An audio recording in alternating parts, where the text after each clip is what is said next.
I hope we should start now, and later on Kishore sir will join us. So good afternoon, good evening I must say, and welcome to the webinar session, that is webinar 2.0, which is on understanding meditation as a self-help technique during lockdown. For us, today we have a speaker, Dr. Shweta Pathak. She is assistant professor in TNB College, Tilka Manjhi, Bhagalpur University. Dr. Shweta has completed her education from Banaras Hindu University. Thereafter, she has worked as research assistant in IMS BHU, that is a Department of Psychiatry, as a research assistant. She had also been there for a short span of time, working as a sports psychologist in that is Sports Authority of India, Patiala, and we are really happy to have her here. She has around 7 publications and around 20 presentations which she have made in various international and national conferences, and we are really glad to have you, Dr. Shweta, amongst us. हमें जरूर ये हम आशा करते हैं कि हमारे बच्चों को आपके लेक्चर के द्वारा ये पता चले कि ध्यान या मेडिटेशन के क्या महत्व है और किस तरह से ध्यान या मेडिटेशन हमारी सहायता करता है अपने मानसिक स्वास्थ्य को अच्छा रखने के लिए। मैं आपको फॉरवर्ड करने से पहले चाहूंगी कि रस्तोगी सर इस विषय में कुछ कहें। Rastogi sir, I am unmuting you.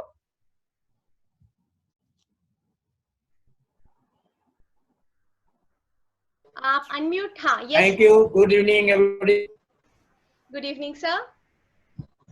I am Professor Rastogi. Today we are here to listen to some variable talk to Dr. Shweta Pathak of Bhagalpur University. तो आज का सब्जेक्ट जैसा कि मेडिटेशन है, ध्यान क्यों आवश्यक है, इसके लिए बहुत जरूरी है कि जब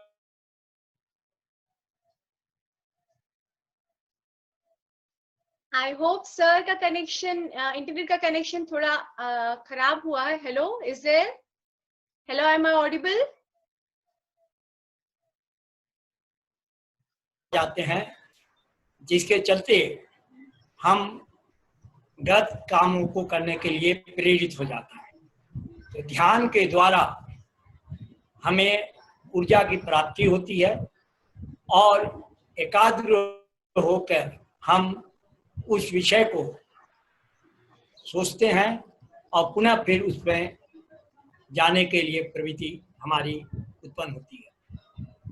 तो ध्यान को देखिए, आज कोई नई चीज नहीं है, ये हमारे भारतवर्ष में साधु संतों के द्वारा किया गया है चीज है, और धार्मिक ध्यान दिया जाता है। फिर भगवान बुद्ध को देखिए, भगवान बुद्ध ध्यान में ही लीन हुए थे, तभी उन्हें ज्ञान की प्राप्ति हुई थी। साधु संतों, अभी आप देखिए पतंजलि में भी इसी तरह के ध्यान को उत्पन्न किया जाता है, जिससे कि मन की जो विकृतियां, वो विकृतियां दूर हो जाएं। अब हम लोग श्वेता की बातों को सुनेंगे और जानेंगे कि ध्यान क्या है। Thank you Khushboo. Thank you sir. Over to Shweta ma'am. Doctor Shweta. Thank you Khushboo. First let me share my PPT. देख पा रहे हैं आप लोग पीपीटी को? हाँ हाँ, यस। नमस्कार, मैं डॉक्टर श्वेता पाठक, असिस्टेंट प्रोफेसर हूँ मनोविज्ञान में TNB college Tilka Manjhi Bhagalpur university में, और आज आप सबके साथ मेडिटेशन पे बात करने के लिए यहाँ पे उपस्थित हुई हूँ। So first of all thank you so much Khushboo and sir, इतना अच्छा मौका देने के लिए मुझे। जैसे कि हम सभी हम लोगों का भी बड़ा सौभाग्य है, हम लोगों का भी सौभाग्य है कि आपसे मुलाकात हुई और जी, ध्यान या मेडिटेशन पे जाने से पहले हम आज जरूरी बात कर ले कि ये जो सिचुएशन आई है जिसकी वजह से हम ये वेबिनार कर रहे हैं उसके बारे में थोड़ी बात कर ले। जैसे लॉकडाउन, आज से कुछ साल पहले अगर हम लॉकडाउन की बात करते तो शायद किसी को कुछ आइडिया नहीं होता, या लोगों के एक अलग अलग हाइपोथेसिस होती कि लॉकडाउन होगा तो क्या होगा, या लॉकडाउन कैसी सिचुएशन होती है। पर पिछले 1 महीने या उससे ज्यादा समय से हम एक ऐसी परिस्थिति में हैं जहाँ पे हम महसूस कर रहे हैं उसके प्रॉज एंड कॉन्स को। हमारी भलाई के लिए ही हमें लॉकडाउन में रखा गया है, लेकिन कहीं ना कहीं दिन में एक बार ये ख्याल जरूर आता है कि हम किसी जेल में हैं, कहीं ना कहीं कैद हैं, हमारी फ्रीडम जो है वो कहीं ना कहीं छिन गई है हमसे। तो ये लॉकडाउन की जो सिचुएशन है बेसिकली सिक्योरिटी मेजर से लोग हमारी अथॉरिटीज हमें ये सिचुएशन में डाल रही है, बट ये हमारे ऊपर साइकोलॉजिकल इम्पैक्ट डालती है। जरूरी नहीं कि हम एक ही घर में तो सिचुएशन ही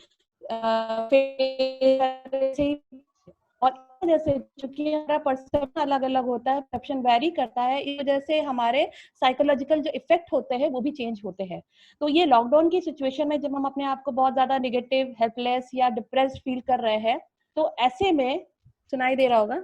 जी जी जी, सुनाई दे रहा है। ओके, या तो ऐसे में कई बार हमें जरूरत होती है कि हम खुद से खुद की मदद कर सके। ठीक है, ऐसे में हम पहाड़ एक प्रॉब्लम को लेके जाएं, बदले में कहीं कोई दूसरी प्रॉब्लम ना हो जाए। तो इसलिए अच्छी चीज जो है वो है सेल्फ हेल्प टेक्निक, यानी जिस माध्यम से हम खुद से खुद की मदद करते हैं, अपने आसपास के लोगों की मदद करते हैं। और इन टेक्निक्स में जो सबसे इम्पोर्टेंट रोल आज के सिनेरियो में प्ले कर सकता है वो है मेडिटेशन या ध्यान। तो हमारा जो आज का ये लेक्चर है वो स्पेशली मेडिटेशन के लिए है, और उस पर बात करने से पहले आपको बताओ श्वेता मैम, आपकी आवाज या क्लियर आ नहीं हेल्पलेस है, बीच में फील कभी करते कभी हैं। नेटवर्क खराब हो रहा है।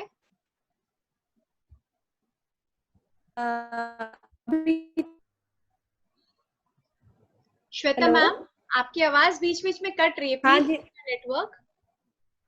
हाँ जी, हाँ जी, अभी अभी ठीक है?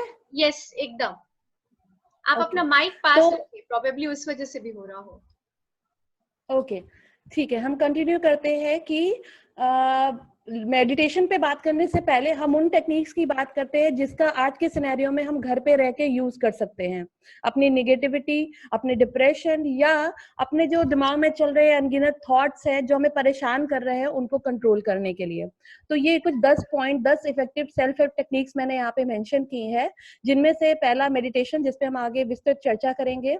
नेक्स्ट आपका डीप ब्रीथ। आप किसी भी तरह के रिलैक्सेशन, योगा या मेडिटेशन में जाएं, आपका पहला स्टेप होता है डीप ब्रीदिंग। डीप ब्रीदिंग एक साइंटिफिक प्रोसेस है, टेक्निक है, जो बहुत हद तक आपके थॉट को कंट्रोल करने में हेल्पफुल होती है। Next mindfulness. माइंडफुलनेस एक टेक्निक है जो आज बहुत ज्यादा यूज हो रही है। लाइफ गार्ड, जो लाइफ स्किल ट्रेनर होते हैं हॉस्पिटल्स में, क्लिनिक्स में, ताकि जो पर्सन है वो अपने प्रेजेंट ओरिएंटेड रहे, प्रेजेंट फोकस रहे, ना कि अपने पास्ट से परेशान हो या फ्यूचर के लिए कंसर्न हो। तो माइंडफुलनेस टेक्निक है। रीच आउट, बहुत सिंपल चीज है। अगर कोई चीज आपको परेशान कर रही है तो आप अपने आसपास के लोगों से इन्हें शेयर करिए। बहुत हद तक अपने अंदर रखते रखते हमें लगता है कि हम मैनेज कर लेंगे, पर वो बहुत ज्यादा हमारे लिए हेल्पफुल नहीं हो पाता है। So it's good to talk. Next आपका है tune in to your body. कई बार हमें ऐसा फील होता है कि स्ट्रेस की वजह से हमारा मस्कुलर पेन हो रहा है, हम प्रॉपर फील नहीं कर रहे, बैठने में प्रॉब्लम हो रही है, या बहुत ज्यादा पोस्चरल पेन हमें महसूस होने लगता है। तो ये प्रॉब्लम अगर फील हो रही है तो आप कुछ टेक्निक्स को फॉलो कर सकते हैं, जैसे JPMR imagery. JPMR is Jacobson progressive muscular relaxation, जो मसल टेंशन को रिलीज करने में यूज करते हैं। नेक्स्ट डीकम्प्रेस। डीकम्प्रेस इज अ टेक्निक जो कोलैबोरेशन या कह सकते हैं आप एक, या हेलो, स्पीड स्लो करिएगा, बहुत जल्दी स्पीड जा रहा है प्लीज, वो ओके, बच्चों को समझने में दिक्कत हो सकती है। अच्छा, मैं ध्यान रखूंगी। जी। Next is डीकम्प्रेस। डीकम्प्रेस जो है वो एक ऐसी प्रोसेस है जिसमें हम एक्यूप्रेशर और रिलैक्सेशन को मिक्स करके यूज करते हैं। स्पेशली ये हीलिंग प्रोसेस के फॉर्म में यूज किया जाता है, आजकल हेल्थ सेक्टर में काफी यूज किया जाता है। लोल जो बहुत कॉमन हमारा आजकल SMS वर्ड है, जिसका मतलब होता है लाफ आउट लाउड। इसका ये फायदा होता है कि बहुत खुश दिल होके जब आप हंसते हैं तो आपका एंडोर्फिन सिक्रीज होता है, जो कि आपके मूड को, आपके एंजाइटी को डाउन करता है, मूड को अच्छा और हल्का बनाता है। Next, get moving. आप लॉकडाउन में हैं, अपने घर में बंद हैं, लेकिन आप घर में भी उतनी जगह तो बना ही लेंगे कि थोड़े से फिजिकल एक्सरसाइज या फिजिकल फिटनेस पे ध्यान रख सके। तो ऐसी सिचुएशन में फिजिकल एक्सरसाइज और योगा बहुत इंपॉर्टेंट रोल प्ले करती है आपकी बॉडी और आपके माइंड को कंट्रोल करने में या बैलेंस में रखने के लिए। ट्यून्स, हम सभी के कुछ म्यूजिक प्रेफरेंसेस होंगे, कोई को सैड सॉन्ग पसंद होगा, किसी को लाइट सॉन्ग पसंद होगा, किसी को डिस्को पसंद होगा। तो ये टाइम हमें मिला है कि हम अपने म्यूजिक गैलरी को थोड़ा सा चेंज करें, कुछ नए गानों को डालें और कुछ पुराने गानों को भी ऐड करें और अपना मूड चेंज करें, क्योंकि म्यूजिक का ह्यूमन बिहेवियर और ह्यूमन थॉट पे बहुत ही पॉजिटिव इफेक्ट पाया गया है कई सारे रिसर्चेस में। और लास्ट, बी ग्रेटफुल। हमें अपने आसपास का, अपने ईश्वर का, जिस किसी में भी हमें विश्वास है, उसके प्रति थोड़ा आभार व्यक्त करना चाहिए, क्योंकि हमारी कंडीशन बुरी है पर बहुत बुरी नहीं है। तो ये 10 पॉइंट है जो हम लॉकडाउन में यूज कर सकते हैं। पर अब मैं आती हूँ अपने मेन टॉपिक पे, जो है मेडिटेशन। मेडिटेशन में जो, जिसे आप आम भाषा में ध्यान या चिंतन कह सकते हैं, मेडिटेशन का बहुत हद तक इन्वॉल्वमेंट ये कह सकते हैं बुद्धा आइडियोलॉजी में आपको बहुत ज्यादा मिलेगा। और एज गौतम बुद्ध ने भी कहा है कि मेडिटेशन से व्यक्ति को एक विजडम मिलती है। यहाँ विजडम का मतलब हुआ अवेयरनेस से, जागरूकता से। ज्ञान जो है यहाँ बुद्धि का मतलब है आप अपने बारे में जागरूक होते हैं, अपनी चीजों को समझते हैं, कैसा आप फील कर रहे हैं, कैसी आप प्रॉब्लम महसूस कर रहे हैं, ये सारी चीजें आप मेडिटेशन से समझते हैं। तो मेडिटेशन का पर्पस होता है कि जो भी एग्जिस्टिंग प्रॉब्लम है उनको दूर करना। ठीक है, आपकी जो भी एग्जिस्टिंग प्रॉब्लम है, अगर फिजिकल प्रॉब्लम है जिसकी वजह से साइकोलॉजिकल इफेक्ट आ रहा है, तो उनको दूर करने में आपकी मदद करना। मेडिटेशन के द्वारा आप ये देखेंगे कि हम अपने ध्यान का, हमारा जो अटेंशन स्पैन है या हमारा जो अवेयरनेस का लेवल है, हमारा जो चेतन स्तर है, हम सभी जानते हैं कि हमारा माइंड जो है वो चेतन, अचेतन, अर्धचेतन 3 भागों में डिवाइड किया गया है। तो जो चेतन स्तर है, हमारा कॉन्शियस लेवल जो है, उसको वो ट्रेन करता है मेडिटेशन, ताकि हम बहुत ही क्लियर और स्टेबल मेंटालिटी के साथ अपनी सिचुएशन को जज या एनालाइज कर सके। हमारी सिचुएशन अगर अच्छी है तो भी और बुरी है तो भी, उसको एक बैलेंस्ड वे में एनालाइज करने में मेडिटेशन बहुत हेल्प करती है। और इस मेडिटेशन के लिए हम लोग ढेर सारी टेक्निक्स को यूज करते हैं, जैसे माइंडफुलनेस, जो एक एडवांस फॉर्म ऑफ मेडिटेशन कहा जाता है, या सेंटरिंग या फोकस। ये सारी टेक्निक्स है, इसके बारे में मैं आगे आपको बताऊंगी थोड़ा थोड़ा। अब आती है बात बेनिफिट्स ऑफ मेडिटेशन। कई बार सवाल आता है कि जब दवाएं उपलब्ध है, बहुत सारी चीजें हमारे पास है, टीवी है, मोबाइल है, तो मेडिटेशन ही क्यों करें? हमारे पास उतना समय नहीं है कि हम अपने आप को 10 मिनट दे और मेडिटेट कर सके। तो यहाँ कुछ बेनिफिट्स हैं जो आपको मैं बताना चाहूंगी। पहला, फिजियोलॉजिकल बेनिफिट, यानी मेडिटेट करने का हमारे शरीर के अंदर क्या फर्क पड़ता है, क्या असर पड़ता है। जैसे एक स्टडी है, ये आपके सामने जो मैं अभी प्रेजेंट कर रही हूँ, ये न्यूयॉर्क की एक स्टडी है, जिसमें लोगों ने पाया कि जो लोग रेगुलर डेली बेसिस पे मेडिटेशन करते हैं, उनके ब्रेन में ग्रे मैटर, जो कि हमारे कॉग्निटिव और इमोशनल फंक्शनिंग के लिए रिस्पॉन्सिबल होता है, उसकी मात्रा बढ़ जाती है। यानी रेगुलर डेली बेसिस पे जब आप और हम मेडिटेशन करते हैं, तो ऐसे में जो हमारा ब्रेन है उसकी कॉग्निटिव और इमोशनल फंक्शनिंग में इम्प्रूवमेंट आता है। तो ये जो मेडिटेशन है, ये हमें काफी हद तक हेल्प करता है हमारे रेस्पिरेटरी रेट को ठीक करने में, ब्लड फ्लो को बढ़ाने में, हमारे हार्ट रेट को स्लो करने में, जिसकी वजह से हम रिलैक्स स्टेट में जाते हैं, हमारा ब्लड प्रेशर डाउन करने में। कई हद तक ये ब्लड लैक्टेट को कम करता है, जिस वजह से हमें एंजाइटी की प्रॉब्लम नहीं फील होती, यानी एंजाइटी को डाउन करता है ये।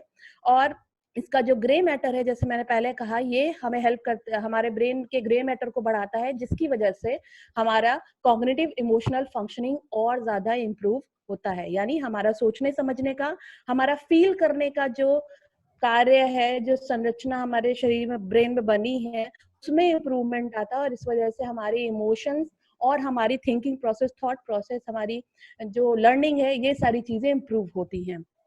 नेक्स्ट, साइकोलॉजिकल बेनिफिट्स हैं मेडिटेशन से। जब आप मेडिटेशन करते हैं, आप अपने आप में महसूस करते हैं कि आपका कॉन्फिडेंस इंप्रूव हुआ है, बढ़ा है, आपको अपने में विश्वास डेवलप होने लगा है। इसके अलावा मेडिटेशन से आपके मूड और बिहेवियर में एक पॉजिटिव रिजल्ट पाया जाता है।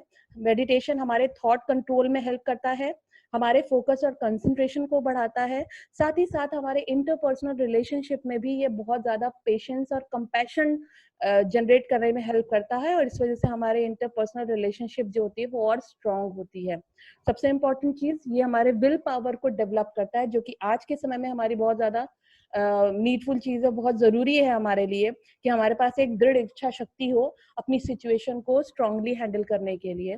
और साथ ही साथ कुछ स्पिरिचुअल बेनिफिट्स भी हैं। मेडिटेशन से हमें अपने लाइफ के प्रति, हमारे आसपास जो दुनिया है उसके प्रति हमारी सोच, हमारा व्यवहार बदलता है। हमारे जो भी स्पिरिचुअल पावर जिसमें हम बिलीव करते हैं, जो भी गॉड या जिस भी पावर में हम, सुप्रीम पावर में हम बिलीव करते हैं, उनके साथ हमारा रिलेशनशिप, हमारी बॉन्डिंग अच्छी होती है। एक तरह से ज्ञान या बोध का आपको एक आभास होता है मेडिटेशन करने से। और सबसे ज्यादा और सबसे इम्पोर्टेंट चीज है कि मेडिटेशन में आप पास्ट की चिंताओं को छोड़ के या फ्यूचर के कंसर्न्स को छोड़ के प्रेजेंट में जीना सीखते हैं, जो कि बहुत इंपॉर्टेंट है, जो आज के लाइफ में हम भूल चुके हैं। कई बार हम पिछली चीजों में ही परेशान रहते हैं या आगे क्या होगा इस चिंता में परेशान रहते हैं। तो ये जो प्रॉब्लम है, इससे हेल्प करता है मेडिटेशन हमें बाहर निकालने में, और पीस ऑफ माइंड हमें मिलता है मेडिटेट करके। हमारे अंदर करुणा या प्रेम का, जो दया का एक भाव होना चाहिए मानव व्यवहार में, जो आजकल थोड़ा सा कम हो रहा है हम सब में, उसे कई हद तक इम्प्रूव करता है मेडिटेशन। और जैसा कि पहले बुद्धा जी ने कहा कि मेडिटेशन से विजडम आती है, तो ये डेफिनेटली हमारी अवेयरनेस को, हमारे विजडम को बढ़ाता है। अब बात करेंगे कुछ टाइप्स ऑफ मेडिटेशन के। आप देखेंगे, आप कहेंगे कि मैम ये तो योगा में भी होता है, ये रिलैक्सेशन में भी होता है, साइकोथेरेपी में भी लोग इसको यूज करते हैं। तो ऐसा है कि बेसिक जो कंसेप्ट है वो लगभग सेम है, लेकिन उस टेक्निक में जो डायलॉग हम यूज करते हैं ट्रेनिंग के टाइम, आपको मेडिटेशन के टाइम, वो उसको डिफरेंट बनाता है। जैसे एग्जांपल से समझने की कोशिश करिए। पहला जो टाइप है that is focused type of meditation. Focused meditation में क्या होता है, जब हम किसी एक पर्टिकुलर ऑब्जेक्ट या किसी एक थॉट को ध्यान में रख के मेडिटेट करते हैं। जैसे कंपटीशन की तैयारी करने वाले बच्चों में आपने पाया होगा, वो सोचते हैं कि कंसंट्रेशन नहीं बढ़ रहा है, चलो एक कैंडल जलाते हैं, देखते हैं उसको, और उसकी लॉ को देखते देखते अपना कंसंट्रेशन पावर इंप्रूव करेंगे। तो ये भी एक तरह का मेडिटेशन कहलाता है, अगर आप इसको सही तरह से परफॉर्म कर सके तो। दूसरा है मूवमेंट, इसमें योगा, कुंडलिनी, रनिंग, ये सारी चीजें हैं, जो ये टेक्निक्स जो होती है ये आपके मूवमेंट टाइप ऑफ मेडिटेशन में आती हैं। सबसे एडवांस और सबसे स्ट्रॉन्ग जो टेक्निक मानी जाती है वो होती है रनिंग, जिसमें जो पर्सन है वो दौड़ते दौड़ते मेडिटेट करता है, और आप महसूस भी नहीं कर पाएंगे कि हमें और आपको देख के लगेगा कि वो दौड़ रहा है, एक फिजिकल एक्सरसाइज है, लेकिन उसी दौड़ के साथ साथ वो अपने माइंड और बॉडी के बीच में कोऑर्डिनेशन इतना स्ट्रांग बना लेता है कि उसको आराम से एक पीस और एक हैप्पीनेस की स्टेट उसको फील होती है। तो ये मूवमेंट टाइप ऑफ मेडिटेशन था जिसको मैं बता रही थी। Next is Mantra.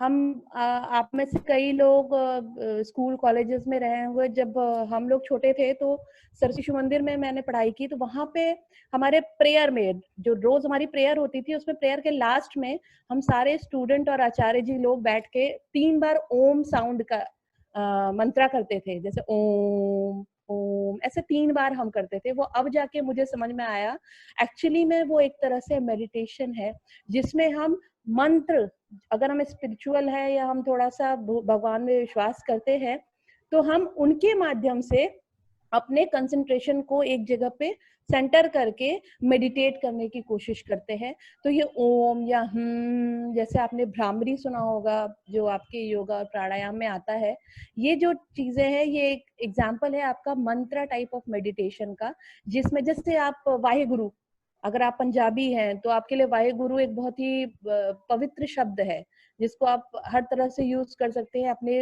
Internal strength को बढ़ाने के लिए, अपने को मोटिवेट करने के लिए। तो कई बार हमने नोटिस किया है कि लोग इस शब्द से वाहेगुरु या ओम या गुरु, वाहेगुरु की तस्वीर को ध्यान में रख के उन्होंने ओम कहा और वो मेडिटेट करने की प्रोसेस में चले गए। तो ये मंत्र है जिसमें आप अपनी श्रद्धा के हिसाब से अपनी जो प्रेफरेंसेस है, स्पिरिचुअल प्रेफरेंसेस, उसके आधार पे आप कोई एक शब्द लेके मेडिटेशन की प्रोसेस शुरू करते हैं।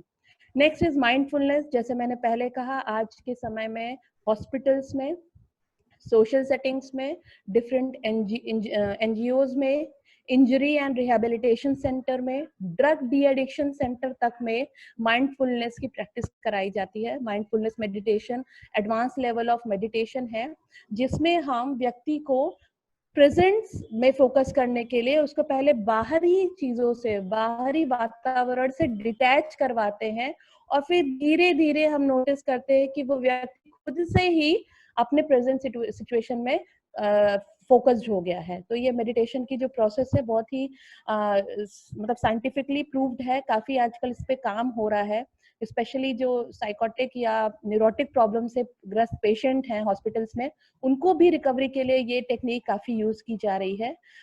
माइंडफुलनेस मेडिटेशन जो ये कहता है कि आप अपने थॉट को एक फ्लो में जाने दीजिए, ठीक है, और फोकस करिए इस प्रेजेंट पे, कुछ कंट्रोल नहीं करना है, जस्ट ऑब्जर्व, ठीक है। आगे इस पे बात होगी। Last is spiritual. हम अपने प्रेयर्स में अपने ईश्वर से जब हम संवाद करते हैं तो उसके माध्यम से भी हम मेडिटेशन कर सकते हैं। आप खुद ही नोटिस करेंगे, जैसे हम छोटे थे तो जब सोने जा रहे हैं और डर लगता था तो जय हनुमान ज्ञान गुण सागर, हनुमान चालीसा पढ़ने लगे। क्यों? क्योंकि कहीं सुना हुआ था कि हनुमान जी जहाँ रहते हैं वहाँ भूत वगैरह नहीं आते। तो हमारा डर क्या होता था, वो हमारे एक स्पिरिचुअल पावर पे, हमारे उस भगवान पे हमने छोड़ दिया, और हमें था कि हाँ अब बाबा आ गए हैं, अब हम सो, अब निश्चिंत होके सो। और इस चक्कर में हनुमान चालीसा गड़बड़ भी गाए, अगले दिन डर खत्म होता था, अरे यार गलत गा दिए हनुमान चालीसा, हनुमान जी नाराज ना हो जाए। तो ये जो टाइप ऑफ मेडिटेशन है ये स्पिरिचुअल मेडिटेशन कहलाता है। ये कुछ टाइप ऑफ मेडिटेशन है जिसको हम स्पेशली जो ट्रेन्ड काउंसलर या साइकोलॉजिस्ट होते हैं या जो ट्रेन्ड स्पेशलिस्ट होते हैं, वो लोग अपनी नीड और अपने क्लाइंट या पर्सन की आवश्यकता के हिसाब से थोड़ा मॉडिफाई करके अपने क्लिनिकल या सोशल प्रैक्टिसेस में यूज करते हैं। अब मैं आपको एक प्रोसेस बता देती हूँ, छोटा सा प्रोसेस है। मेडिटेट करने के टाइम आपको क्या करना है, ज्यादा परेशान नहीं होना है, मेडिटेशन करना है आपको। एक सबसे पहले तो एक दृढ़ इच्छा शक्ति होनी चाहिए। जैसे हम कहते हैं ना कि कल से मैं वॉक शुरू करूंगा, कल से मैं जिम शुरू करूंगी, तो उसी तरह से एक डर हो जाता है कि कल से मैं मेडिटेट करूंगी, और वो कल कभी नहीं आता। तो पहली लड़ाई तो यहाँ है, जब आप कल ना छोड़िए, आज ही शुरू कर दीजिए। तो पहला और सबसे इम्पोर्टेंट चीज है, जब आप मेडिटेशन के लिए रेडी होते हैं तो पहला है सेट अ टाइमर। ठीक, एक टाइमर लगाइए, एक स्टॉप वॉच लीजिए, आपके मोबाइल में भी होगा, उसमें कम से कम 5 मिनट या 10 मिनट, उससे ज्यादा नहीं, क्योंकि आप स्टार्ट कर रहे हैं, आप बिगनर हैं। तो 5 से 10 मिनट का टाइम सेट करिए और फिर एक कंफर्टेबल पोजीशन पे बैठ जाइए। आपको अगर 5 से 10 मिनट कुर्सी पे बैठने में आराम से आप बैठ सकते हैं बिना ज्यादा परेशान हुए, या जमीन पे आप पलथी मार के बैठना चाहते हैं, कुंडलिनी बना के जो कहते हैं, अगर वो कंफर्टेबल है तो आप वो करिए। बट ऐसी सिचुएशन में बैठिए जहां पे आप 10 मिनट कम से कम आराम से बैठ सकते हो, ठीक है। तो सेकंड चीज जो स्टेप हुआ वो हुआ कि आप एक कंफर्टेबल पोजीशन में बैठ जाइए। Now third and most important point वो है कि अब आप आंख बंद करके अपनी ब्रीदिंग पे फोकस करिए। ब्रीदिंग पे फोकस करने का मतलब ये नहीं, जब हम लोग ये कहते हैं ना कि फोकस ऑन योर ब्रीदिंग, तो कई बार लोग लगते हैं लंबी लंबी सांस लेने, लंबी गहरी सांस, इस सब का नहीं करना। आपको बस देखना है कि मैं किस तरह से सांस ले रहा हूँ। ब्रीदिंग का मतलब ये हुआ कैसे मैं इनहेल कर रहा हूँ और कैसे मैं एक्सहेल कर रहा हूँ, ठीक है। तो आप ब्रीदिंग में फोकस करेंगे।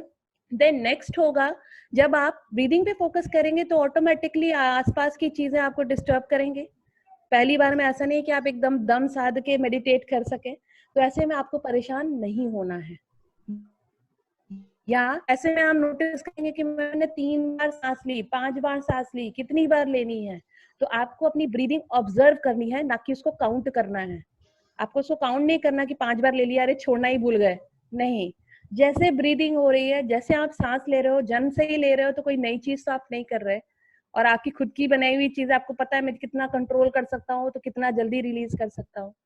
तो ये एक ऐसी चीज है जिसपे आपका कमांड अच्छे से हो सकता है, बस कॉन्फिडेंस चाहिए आपको, कॉन्फिडेंस, ना कि ओवर कॉन्फिडेंस। तो ऐसे में आप फोकस करिए ब्रीदिंग पे, आसपास की चीजें थोड़ा डिस्ट्रैक्ट करेंगी, ठीक है, कोई बात नहीं, वापस फिर जब याद आए तब तुरंत फोकस करिए ब्रीदिंग पे। और ऐसे करते हुए आप कम से कम 5 से 10 मिनट के लिए अपना पूरा फोकस ब्रीदिंग पे डालिए। जब आप शुरू करेंगे तो आपको लगेगा कि ध्यान नहीं लगा, या कहीं और चला गया, या कहीं और ध्यान भटक गया, कोई बात नहीं, एक दिन में नहीं होगा, टाइम देना पड़ेगा हमें, ठीक है, लेकिन फिर से विल पावर के साथ हमें शुरू करना है। और एक जो सबसे इम्पोर्टेंट चीज है वो ये है कि कंपेयर नहीं करना। कंपेयर नहीं करने का मतलब ये है कि फलाना आधा घंटा मेडिटेट कर पाया, हम 2 मिनट नहीं कर पाए, नहीं। एवरीवन इज यूनिक, सब लोग यूनिक हैं, सब लोग डिफरेंट हैं। तो ऐसे में जो सबसे खास चीज है कि आप अपने पे फोकस करिए, ठीक है, दूसरों पे ध्यान देने के बजाय अपने पे ध्यान दें। ओके, नेक्स्ट इज 10 है, minutes more, मैं Shweta. आपको बोलती हूँ Dr. Shweta, या बस I we am have just 10 going, minutes more. या बस खत्म हो रहा है, बस लास्ट आपको मैं दिखा दूं, जिसमें आपको एक डेमो में दिखाना चाह रही हूँ कि मेडिटेशन के लिए किस तरह के साउंड या किस तरह का एम्बियंस होना चाहिए। अब एक वेट, दिख रहा है आपको? जी जी। ओके,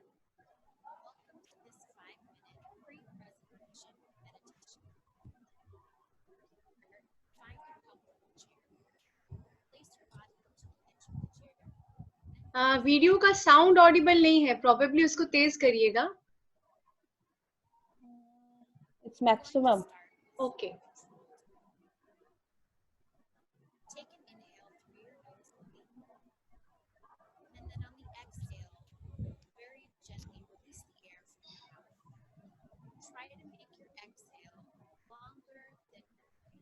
श्वेता मैम, आप इसके साथ डिस्क्रिप्शन दे देंगे तो बेहतर होगा, क्योंकि ऑडियो हम लोग को सुनाई नहीं दे रहा है। ओके, देन हम आगे इसको फिर कंटिन्यू करते हैं। ओके, लास्ट हम अपने सेगमेंट की तरफ चल रहे हैं। मेडिटेशन कभी भी आप ये मिसअंडरस्टैंडिंग मत रखिएगा कि इंडिविजुअली हो सकता है। अगर आप ट्रेंड हैं, कॉन्फिडेंट हैं, तो आप ग्रुप में भी मेडिटेशन कर सकते हैं। ये इमेज जो है आपके इमेज है, वहां पे इतनी स्मार्ट तरीके से आप नहीं करेंगे, इतना वेल अरेंज नहीं करेंगे, लेकिन फिर भी वहां पे एक ग्रुप के साथ आप मेडिटेट कर सकते हैं। बस अंतर ये होता है कि you have to focus on yourself, आपको सिर्फ और सिर्फ अपने पे फोकस करना है, ठीक है, ना कि अपने आसपास कौन कैसे कर रहा है उस पे, ठीक। ओके, मेडिटेशन शुरू करने से पहले कुछ सवाल हमारे मन में आता है, वो सवाल मैं आपको कुछ डिस्कस करना चाहूंगी। पहला, कितने देर तक मेडिटेट करना है? आधा घंटा, 45 मिनट, 2 घंटा, कब? नहीं, जितने भी टाइम, ये इट्स अप टू यू, आपके उस पे है, और इंडिविजुअल टू इंडिविजुअल वेरी करेगा। बट ध्यान ये रखना है कि जब भी आप स्टार्ट करें, जब आप बिगिनिंग करें, तो 5 मिनट से या 10 मिनट से ज्यादा ना करें, ठीक है। 5 या 10 मिनट का समय अपने आप को दें, और मेडिटेशन की प्रोसेस में खुद को इन्वॉल्व करने की कोशिश करें। ट्राई टू लर्न, ये नहीं कि ऐसे हो गया, नहीं, सीखना है कि होना कैसे है, ठीक है, खुद में खुद को समझना कैसे है, ये है आपका मेडिटेशन। नेक्स्ट, कि जब मैं मेडिटेशन करूंगा तो क्या मुझे ब्रीथ कंट्रोल करना होगा, सांस रोकना होगा? नहीं, आपको सिर्फ ऑब्जर्व करना होगा और सांसों को नेचुरली फ्लो करने देना होगा, ठीक है। आपको ये देखना होगा कि मैं सांस लेता हूँ तो नाक से आवाज आती है, मैं सांस लेता हूँ तो ऐसा तो नहीं कि जब मैं सांस लेना हो तो लंबा खींच दे रहा हूँ और छोड़ रहा हूँ तो बड़ी जल्दी खत्म हो जा रहा है। नहीं, आपको ऑब्जर्व करना है, और यही ब्यूटी है मेडिटेशन की। क्योंकि जब आप अपनी ब्रीदिंग, जो आपकी सबसे पहली चीज है, जन्म के समय से ही आपके साथ है, उसको जब आप समझने लगते हैं, तो धीरे धीरे आप अपने माइंड की क्या फंक्शनिंग है, क्या चल रहा है, क्या थॉट प्रोसेस है, उसको आराम से समझने लगेंगे, आप खुद को समझने लगेंगे। Next point, where to meditate, कहाँ मेडिटेट करें? मेरे पास जगह ही नहीं है, हमारे पास आराम कुर्सी भी नहीं है, कोई बात नहीं, कहीं भी जहां आपको लगता है कि आप 5 से 10 मिनट दे सकते हैं आराम से, अकेले में, शांति में, आप वहां मेडिटेट कर सकते हैं।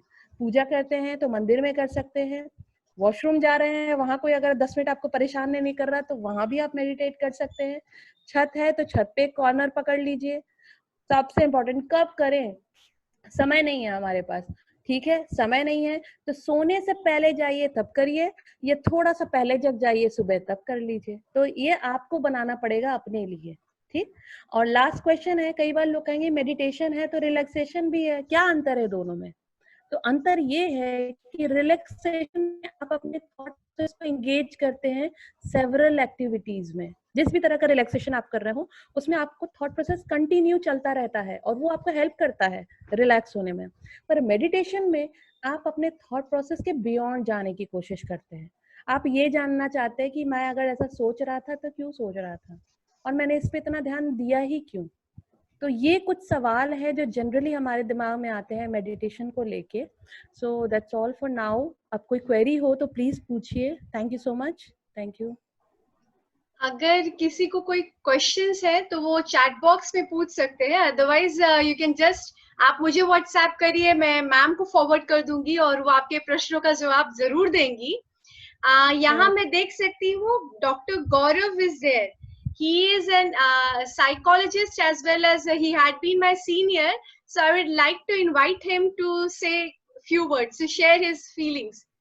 Dr. Gaurav, I'm unmuting you, sir. सभी लोगों को नमस्कार। मैं गौरव हूँ, सीनियर भी रहा हूँ और अब एक तरह से अब कोलीग भी हूँ, और सीनियर प्रोफेसर्स टीचर्स भी दिख रहे हैं। सभी को नमस्कार। अच्छा लगा सुनकर, श्वेता ने मेरे को इनवाइट किया था, मैं कहा कि घर में ही बैठा हूँ तो इससे बड़ा मेडिटेशन क्या हो सकता है कि आप लोगों को सुनना, देखना, समझना और एक ऊर्जा जो होती है अंदर ना, उसको एक फ्लो के रूप में महसूस करना। एंड वेरी नाइस श्वेता, मैं बहुत दिन बाद सुना तुम्हें और अच्छा है, एक एक्सपीरियंस है। एक जैसे स्पोर्ट्स अथॉरिटी ऑफ इंडिया में इन्होंने वर्क किया है, अभी वर्क किया है। इवन खुशबू जी है, खुशबू जी भी बहुत सारा रविशंकर जी के साथ जो है भैया खुशबू मेडिटेशन जी कभी नहीं हो सकती है, खुशबू ही रहेंगे। हाँ दैट्स ओके। तो इनके पास भी मेडिटेशन का बहुत सारा एक भंडार भरा हुआ है। अगर आप लोग पर्सनल जाएंगे ना तो ये दोनों लोग हैं अपने आप में एक मेडिटेशन के लिए बहुत ही सुपर पावर है इन लोगों के अंदर में। तो आप जो इनके हैप्पीनेस का राज है, जो हैप्पीनेस है के लिए है, और आपके सीनियर प्रोफेसर्स भी हैं, वो भी अपने एक जीवन के पहलू में हैं। तो आप लोग सारे लोग उनसे खुल के चैट कीजिए और जानिए उनको, ठीक है, और मस्त रहिए। जी नमस्कार। अब हम डॉक्टर किशोर सर से रिक्वेस्ट करेंगे, professor Kishore, HOD PG centre of psychology, कि वो श्वेता मैम को धन्यवाद ज्ञापन करिए। I am unmuting you sir. Good evening everybody. Buddha की इस धरती पे गया कॉलेज में श्वेता पाठक का बहुत बहुत अभिनंदन और ढेर सारा आशीर्वाद। Thank you. ये खुशबू और श्वेता की जोड़ी इसी तरह से चमकती रहे, और आपने आज जो ये प्रोग्राम दिया तो मैं आपको बहुत सारा आशीर्वाद देता हूँ। बीच बीच में मेरा कनेक्ट नहीं हो पा रहा था, लेकिन मैं सुन रहा था, और इस मेडिटेशन के ऊपर आपने फोकस दिया, खास करके इस लॉकडाउन के पीरियड में, जिसमें कि हर व्यक्ति परेशान है, और आपने उस परेशानी को दूर करने का एक बहुत ही सरल और सुलभ मंत्र दिया, मेडिटेशन। मैं भी कभी करता हूँ, कभी नहीं करता हूँ, लेकिन आई प्रॉमिस श्वेता कि मैं आज से रेगुलर करूंगा, और मैं ये भी चाहूंगा कि कभी मौका लगा तो मैं तुम कह रहा हूँ, ठीक है ना, मैं तुम्हें गया कॉलेज बुलाऊंगा। जरूर। और क्योंकि तुम खुशबू की कलीग हो इसीलिए हम तुम्हें तुम कह रहे हैं, तो गया कॉलेज बुलाऊंगा, और इससे भी अच्छा एक प्रोग्राम होगा। और ईश्वर से मेरी प्रार्थना है कि आप सदा स्वस्थ रहें, प्रसन्न रहें, इसी तरह से मुस्कुराती रहें, और हम लोग को मेडिटेशन का पाठ पढ़ाते रहें। Thank you. Thank you thank you sir. Sir. हमारे स्टूडेंट श्वेता मैम आपको मेरी थैंक आवाज सुन रहे हैं श्वेता? हाँ हाँ हेलो? हेलो, हाँ हाँ सर सुनाई दे रहा है। हाँ, एक्चुअली हमारे स्टूडेंट्स कुछ है जो आपको थैंक यू कहना चाह रहे हैं डॉक्टर श्वेता। और आज हम लोग बहुत कुछ जाने की ध्यान होता क्या है, ध्यान किया कैसे जाता है, इसके लिए पहले ही फॉर्मली हमारे एचओडी सर ने आपको धन्यवाद कह दिया है। आज के इस लेक्चर के बाद हम ऑफिशियली अनाउंस करने जा रहे हैं नेक्स्ट लेक्चर के बारे में। प्लीज उसको भी आप नोट कर लीजिए। I am going to share my screen और प्लीज आप उसके ऊपर भी ध्यान दीजिए, नेक्स्ट लेक्चर कब होने वाला है आपका। So, the next lecture is scheduled on 3rd May और ये लेक्चर है Sandeep, doctor Sandeep Kumar. He is an associate professor department of psychology Banaras Hindu university और उनका विषय होगा इमोशनल इंटेलिजेंस, माइंडफुलनेस और हेल्थ पर। सो हम इस अनाउंसमेंट के साथ अब विदा लेना चाहते हैं आप सभी से। श्वेता मैम आपका बहुत बहुत धन्यवाद और गौरव सर आपका भी बहुत बहुत धन्यवाद। इसी के साथ हम इस